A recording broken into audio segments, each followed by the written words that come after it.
주님을 사랑하는 마음으로 성전에 찾아오신 우리 모든 성도님들과 영상으로 예배드리시는 모든 성도님들 가운데 하나님의 은혜와 평강이 가득 넘치시기를 축복합니다.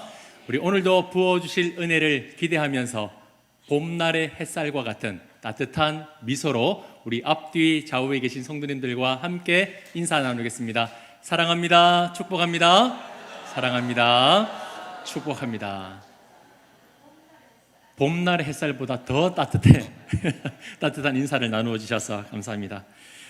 성경에서 가장 많이 거론되는 인물을 꼽으라면 예수님을 제외하고 단연 다윗을 꼽을 수 있습니다. 시편 150편 중에 다윗의 시가 가장 많이 기록되기도 했고, 흩어져 있던 이스라엘 백성들을 다 모아서 하나로 통일시키는 그런 왕이었습니다. 역사상 가장 강성한 나라로 만든 아주 위대한 인물이 바로 다윗이었습니다. 뿐만 아니라 예수님의 족보가 기록될 때에 다윗의 계보로 오셨다라고 기록될 만큼 이 다윗은 일반적인 왕이 아니라 이스라엘 역사 가운데에서 핵심적인 인물이자 가장 위대한 왕으로 평가받고 있습니다. 자, 그렇다면 이렇게 위대한 왕이었던 다윗은 정말 모든 것이 완벽한 왕이었을까요? 아쉽지만 그렇지 않습니다. 다윗도 다른 이들처럼 실수하고 넘어지는 똑같은 인간이었습니다. 사무엘상까지를 보면 하나님께서 사울의 뒤를 이어 사무엘에게 기름을 부으시고 골리앗을 물리치게 하시는 등의 승리의 이야기가 계속해서 이어집니다. 하지만 사무엘 하가 시작되면서 다윗의 인생에는 여러 가지 예상하지 못한 위기의 순간들이 찾아오기 시작합니다. 그래서 사무엘 하 말씀을 묵상하시면서 깨닫게 되는 것은 다윗은 위대한 왕이었을지는 모르겠지만 완벽한 왕은 아니었다라는 겁니다. 그럼에도 불구하고 하나님은 왜 사울의 뒤를 이어 다윗을 이스라엘의 두 번째 왕으로 세워주셨을까요?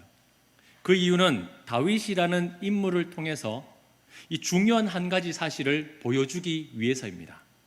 아무리 위대한 왕이라 할지라도 결국에는 인간의 왕이었다, 완전할 수 없다라는 것을 보여주기 위해서이고, 그리고 하나님은 그의 사랑하는 백성들을 위하여서 다윗과는 비교할 수 없는 완전한 왕을 준비하고 계신다는 것을 보여주기 위해 이 다윗을 사용하신 겁니다. 그래서 다윗은 단순한 위대한 왕이 아니라 장차 이 땅에 오셔서 모든 인류를 구원하실 완전한 왕을 보여주는 그림자요 모형에 불과합니다.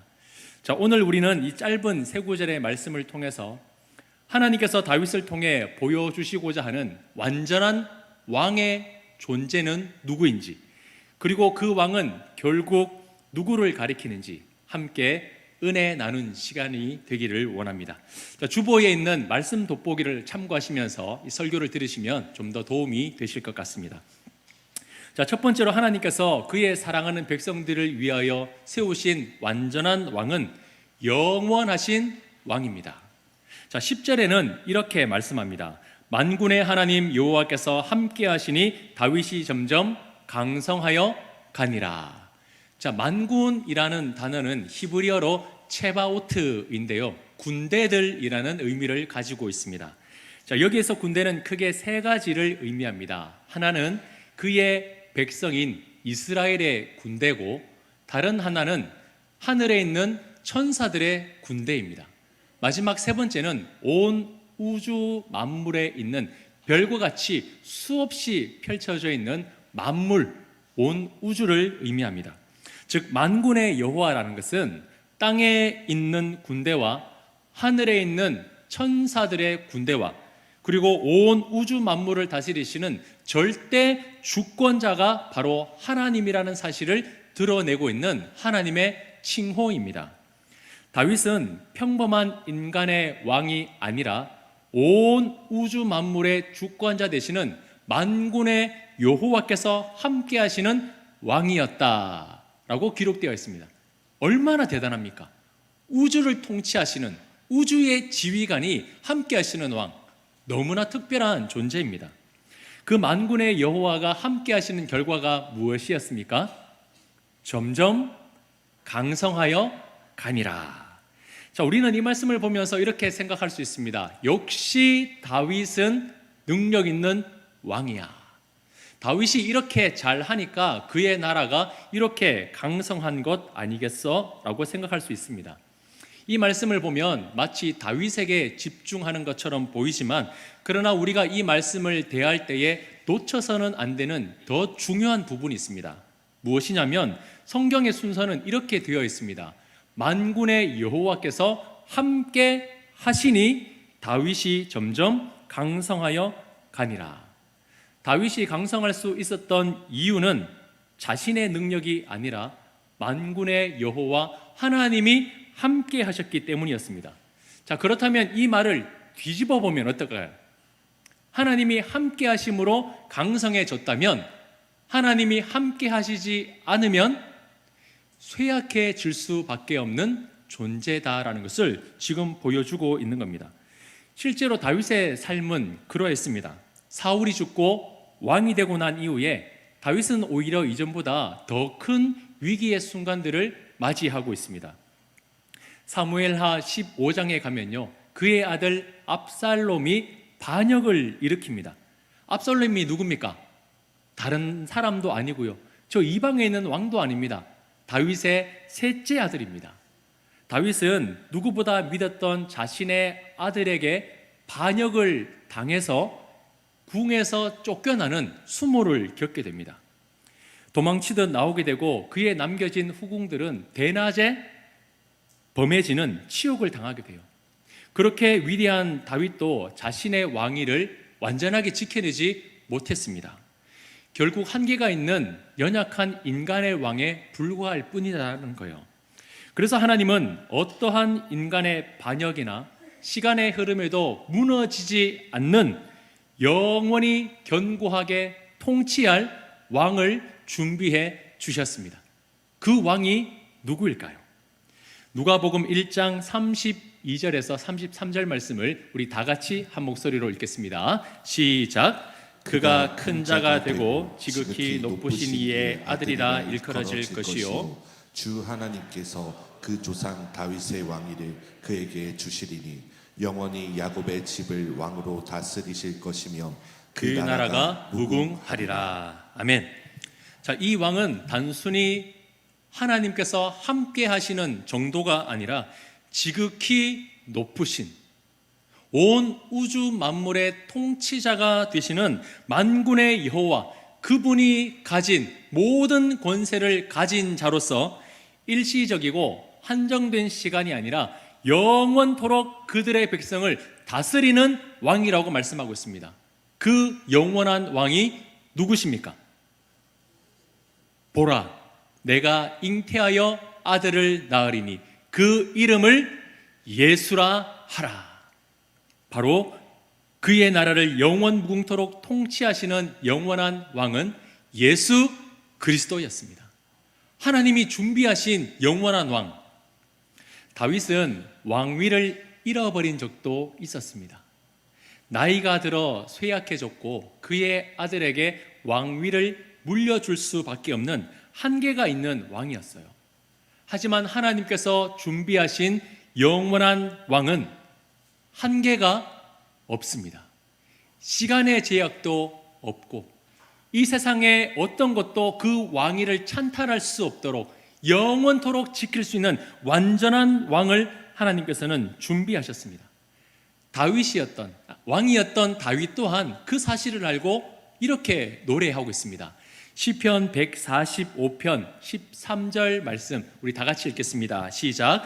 주의 나라는 영원한 나라이니 주의 통치는 대대에 이르리이다. 아멘.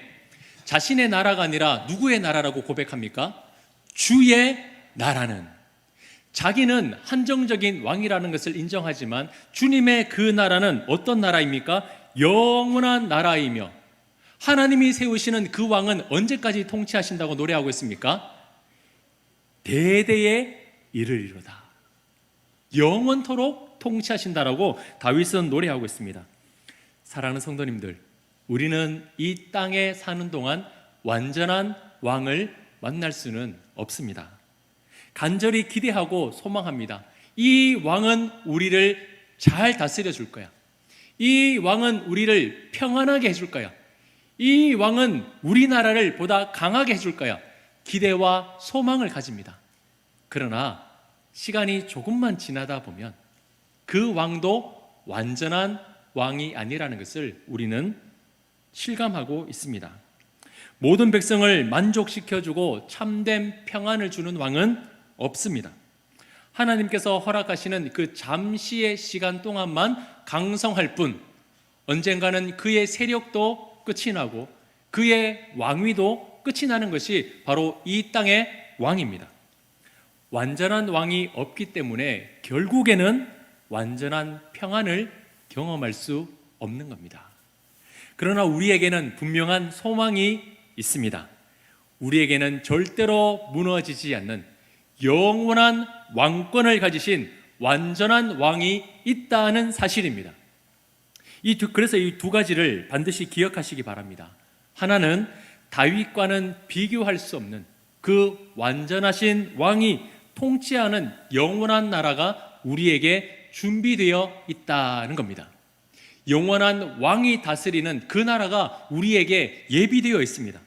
그래서 우리는 그분이 통치하시는 그 나라에서 영원토록 평안을 누리며 살아가게 될 것입니다. 또 다른 하나는 그 완전하신 왕 되신 예수 그리스도께서 오늘 우리의 삶을 통치하시고 다스린다는 사실입니다. 그 왕이 오늘 우리의 삶을 다스리시기 때문에 그 사실을 믿는다면 그분의 나라는 이미 우리 안에서 이루어지고 있다라는 겁니다. 하나님의 나라는 우리를 위해 준비되어 있습니다. 하지만 동시에 그분의 나라는 이미 우리에게 이루어져 있습니다. 이 두 가지가 우리가 가져야 될 소망이라는 겁니다. 영원한 왕 되신 예수 그리스도가 우리를 통치하신다면 어떤 일이 일어날까요? 세상에 어떤 환난이나 고통이나 질병이나 억울함이나 원통함을 받은 자라도 그분의 왕권 아래 있는 백성이라면 결코 세상의 그 무엇도 그의 백성을 쓰러뜨리지 못한다라는 겁니다. 영원하신 왕이 우리를 붙들고 계시니, 영원하신 왕이 우리를 위해 싸우고 계시니, 영원하신 왕이 우리를 보호해 주고 계시니 세상의 그 무엇도 우리를 그의 권세에서 빼앗을 수 없다라는 겁니다. 이것이 바로 하나님께서 준비하시는 완전한 왕입니다. 자, 두 번째로 하나님께서 그의 백성들을 위해 세우시는 왕은 세상을 품는 평화의 왕입니다. 평화의 왕. 자, 11절 말씀 함께 한 목소리로 읽겠습니다. 두로왕 히람이 다윗에게 사절들과 백향목과 목수와 석수를 보내매 그들이 다윗을 위하여 집을 지으니. 자, 우리 성도님들, 두로왕 히람은 이방 나라의 왕이었습니다. 이방의 왕이 평생의 다윗을 사랑하였다라고 고백할 정도로 다윗과 각별한 사이가 되었습니다.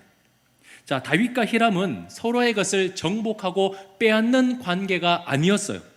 패권을 다투는 사이가 아니라 다윗이 히람에게 먼저 요청하지 않았음에도 불구하고 이 히람은 다윗이 성전을 짓는다는 것을 듣고는 최고급의 백향목과 목수와 석수를 보내서 이 다윗이 성을 건축하는데 도와주었습니다. 정복과 다툼이 아닌 협력과 평화의 연합이 지금 이루어지고 있는 겁니다. 요즘 국제 정세는 어떻습니까? 우리 장로님께서도 기도해 주셨겠지만 힘겨루기가 한창입니다. 물론 여러 가지 얽히고 설킨 문제들이 있을 겁니다. 하지만 이 세상의 왕들은요, 이것을 평화적으로 해결하기보다 무력으로 해결하려고 합니다. 힘으로 빼앗으려고 하고, 힘으로 끝내려고 하고, 힘으로 억누르려고 합니다. 시간이 지날수록 그 세상에 있는 권세자들은 인류의 평화와 안전보다 자국과 자국의 유익을 먼저 생각합니다. 자, 그러다 보니까 이 세계는 평화를 완성해 가는 것이 아니라 어린 아이의 생명까지도 잃게 만드는 그 고통의 전쟁이 점점 많아지고 있는 겁니다. 함께 협력하고 세워주고 도와주는 것이 아니라 우리가 먼저, 내가 먼저라는 생각이 있기에 다른 사람의 것을 억누르고 빼앗는 것이 바로 이 세상의 왕이 다스리는 방법입니다. 그래서 이 전 세계는 지금 긴장의 연속 가운데 살아가고 있습니다. 세상의 왕은 정복하려고 하고 영원한 안전과 평화를 가져다 줄 수 없습니다. 자, 다윗과 모든 나라와 다윗은요, 히람과는 아주 돈독한 관계를 맺었지만 그는 세상 모든 나라를 품어주지는 못했습니다. 블레셋, 모압, 암몬, 에돔과 같은 나라들은 정복하고 전쟁을 치렀어요. 그들의 백성을 죽일 수밖에 없었습니다. 불가피한 전쟁이라고는 했지만 결과적으로는 다윗은 모든 나라를 품어주고 모든 나라와 평화의 관계를 맺지는 못했습니다. 그래서 하나님은 이 다윗을 통해 한 가지를 우리에게 보여주고 있습니다. 한 나라와의 평화가 아니라 온 세상을 품고 온 인류의 평화를 가져다 줄 수 있는 진정한 왕이 준비되어 있다라는 것을 하나님은 다윗을 통해 보여주고 계시는 겁니다. 그 왕이 바로 예수 그리스도입니다. 자, 마태복음 28장 19절을 보시면 예수님께서 승천하시기 직전에 제자들에게 이렇게 말씀합니다. 모든 민족을 제자로 삼아 세례를 베풀며 하나님의 말씀을 가르치라 하셨습니다. 그리고 누가복음 2장 32절에 보시면 시므온이 어린 예수님을 품에 안고 이렇게 하나님께 찬양합니다. 이는 이방을 비추는 빛이요 주의 백성 이스라엘의 영광이라. 당시 이스라엘은 자신들에게만 하나님의 율법이 주어졌다. 그래서 우리는 세상 다른 나라보다 아주 특별하게 하나님께 선택받은 민족이라는 선민 사상에 꽉 사로잡혀 있었습니다. 우리만 구원받는 백성이다. 우리만 특별하다. 우리만 하나님의 사랑을 받는 언약 백성이다. 이 사상이 강했어요. 그런데 하나님은 이스라엘뿐만 아니라 그가 준비하신 왕을 통하여 모든 나라에게까지 하나님의 영광이 드러나기를 원하셨습니다. 자, 그리고 요한복음 3장 16절에 이렇게 말씀하죠. 하나님이 세상을 이처럼 사랑하사 독생자를 주셨으니. 하나님의 사랑의 범위는 어디입니까? 이스라엘? 한 나라? 한 가정? 한 사람입니까? 아니요. 하나님의 사랑의 범위는 온 세상입니다. 그래서 하나님이 보내시고 준비하시는 그 왕은 세상을 품어내고 세상을 사랑하는 왕이었습니다. 다윗 왕국을 통해서 보여준 이 짧은 구절의 화합은요, 결국 예수 그리스도 안에서 완성되는 온 인류에게 가져다 줄 평화의 나라의 작은 그림자였던 겁니다. 예수님은 한 민족의 왕으로 오신 것이 아니라 모든 민족 간의 벽을 허물고 그리고 그들에게 참된 평화와 안전을 가져다 주셨습니다. 사랑하는 성도님들, 교회 가장 꼭대기에 무엇이 있습니까? 그렇죠. 십자가가 걸려 있습니다. 민족과 민족을 사랑하고 사람과 사람이 용서하며 하나님과 사람과의 화해가 이루어진 곳이 어디입니까? 바로 십자가입니다. 교회는 그 십자가 아래에 있는 공동체입니다. 십자가를 내걸고 있다는 것은 이곳은 세상 모든 민족을 용서하는 곳입니다. 세상 모든 민족을 사랑하는 곳입니다.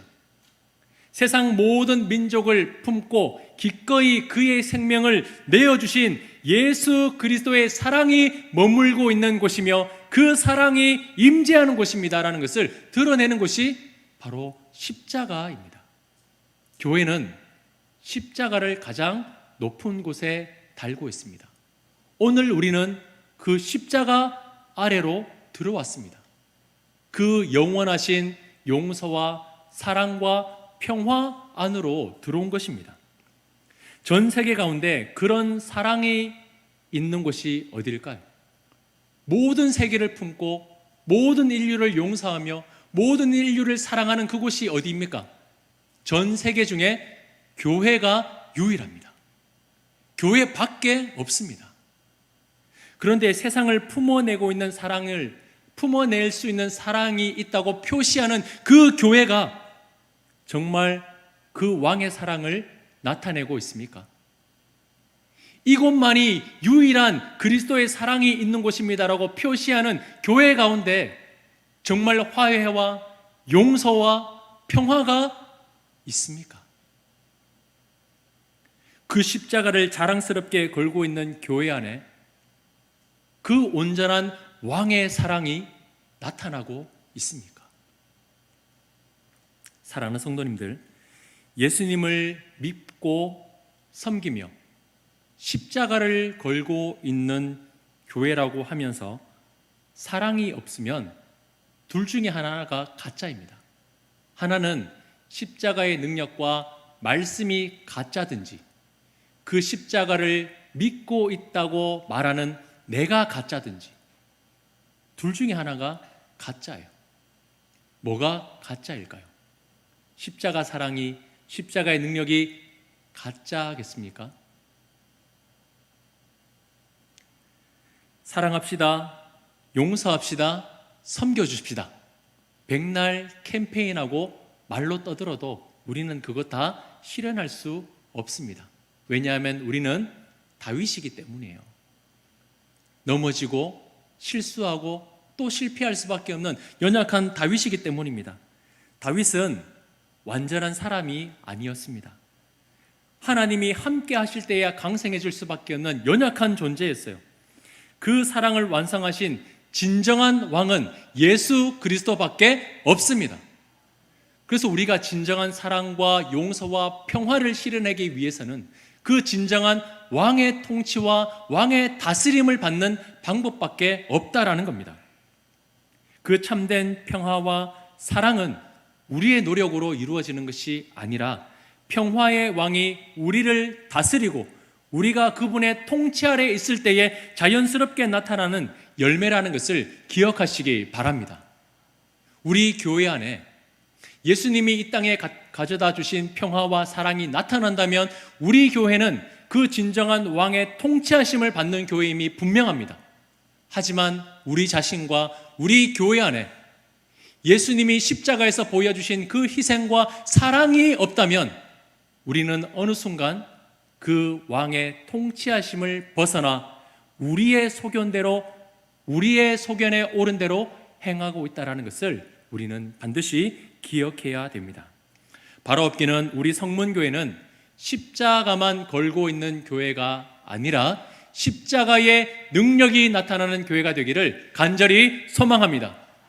그 진정한 왕을 믿는다고 말로만 고백하는 것이 아니라 그 왕의 통치와 다스리심을 받고 그 통치하심대로 순종할 수 있는 우리 교회가 되기를 간절히 소망합니다. 자, 세 번째로 하나님께서 그의 백성들을 위해 세우신 완전한 왕은 그들을 온전히 구원해낼 왕입니다. 온전히 구원할 왕. 다윗은 이 사무엘하 전체를 관통하는 아주 핵심적인 고백을 지금 올려드리고 있습니다. 자, 12절 말씀을 다시 한 번 더 다 함께 읽겠습니다. 시작.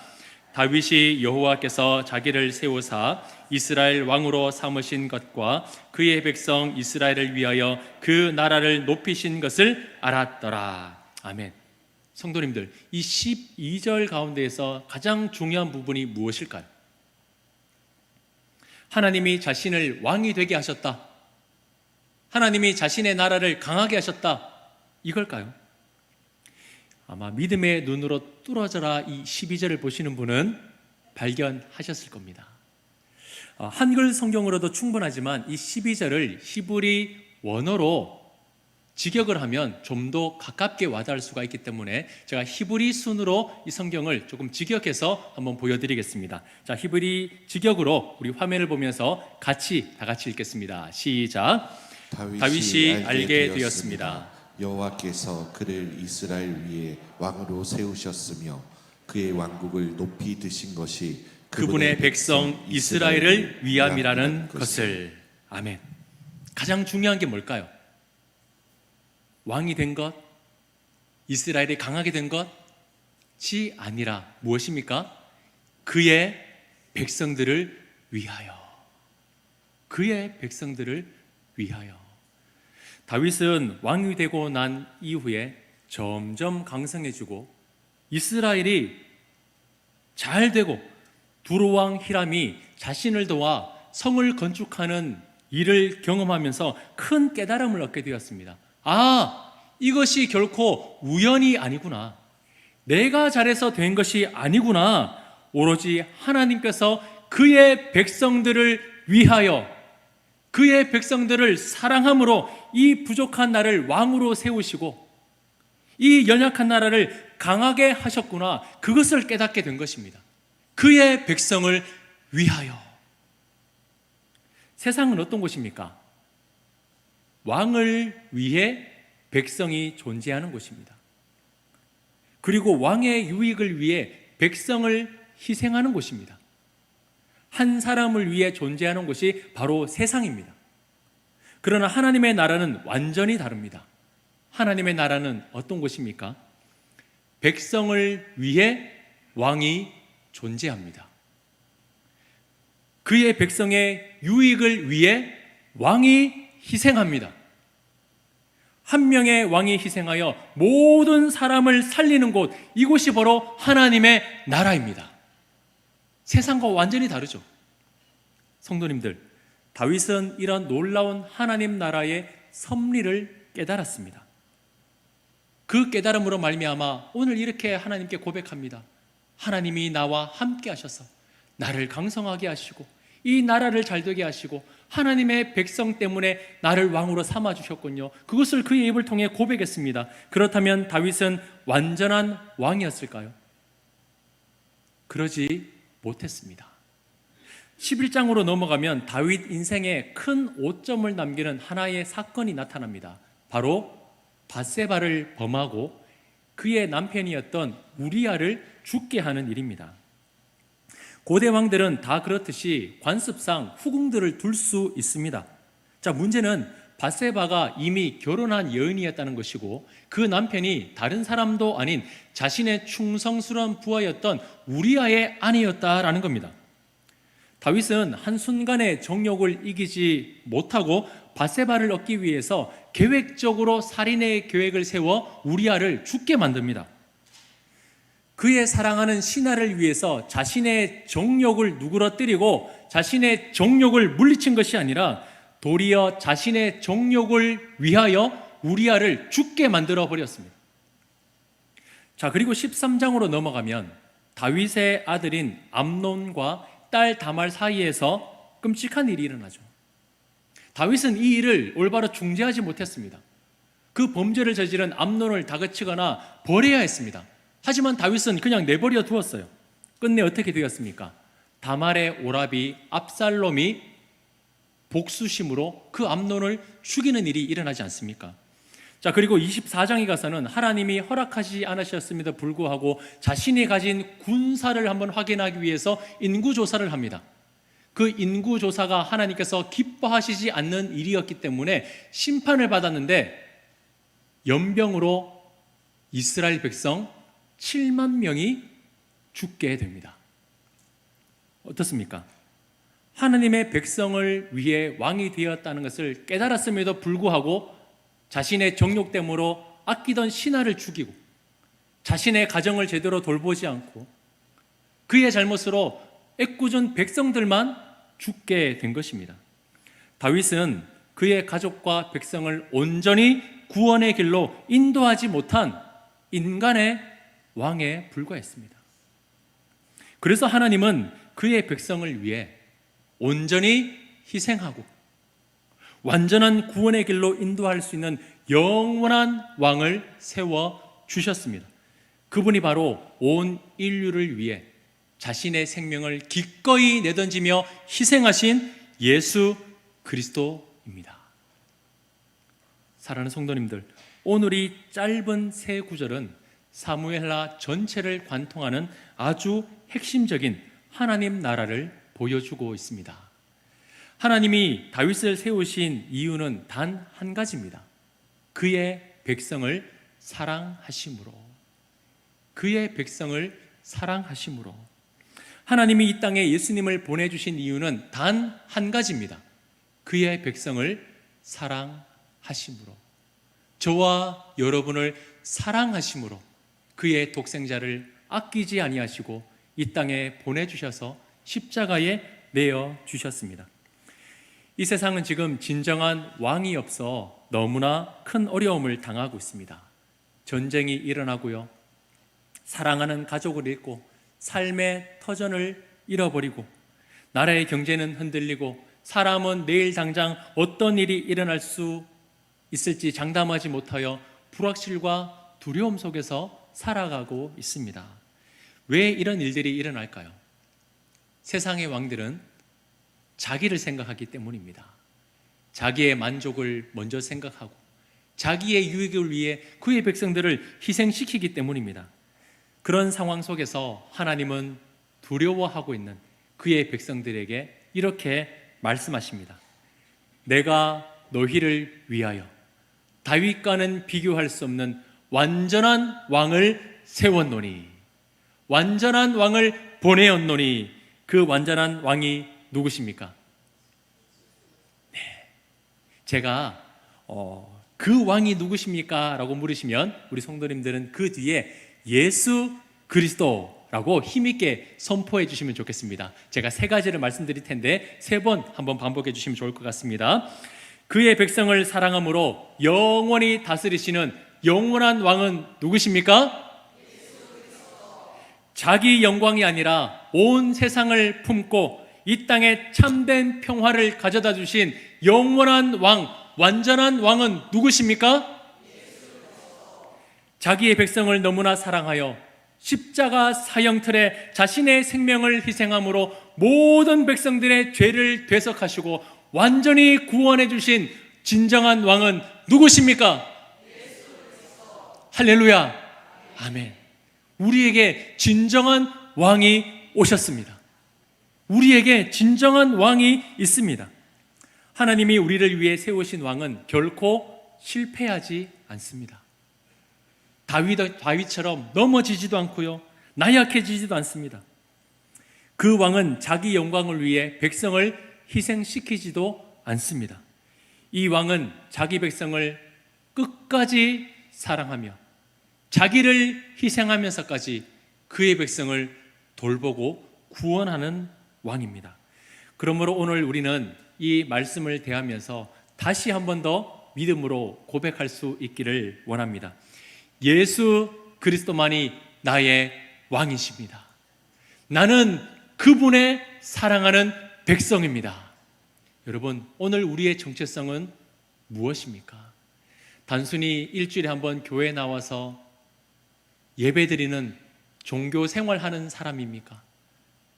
우리를 위하여 이 땅에 오신 진정한 왕의 통치하심을 받는 하나님 나라의 백성입니까? 종교 생활하는 자가 아니라 우리는 하나님의 언약 백성임을 믿고 그분의 통치하심을 받아 살아가는 우리 사랑하는 모든 성도님들이 되시기를 주님의 이름으로 축복합니다. 이번 한 주 살아내실 때에 세상은 참 어지럽고 불안하고 나의 건강과 나의 가정과 내가 살아가는 삶의 불안한 연속 중에서 우리의 힘은 나약하고 또 넘어질지 모르겠지만 우리를 붙드시는 영원한 왕이 나와 함께하고 계신다는 사실을 기억하며 그 왕과 함께 이 불확실한 두려움을 이겨내고 굳센 믿음으로 승리의 삶을 살아가시기를 다시 한 번 더 주님의 이름으로 축복합니다. 축복합니다.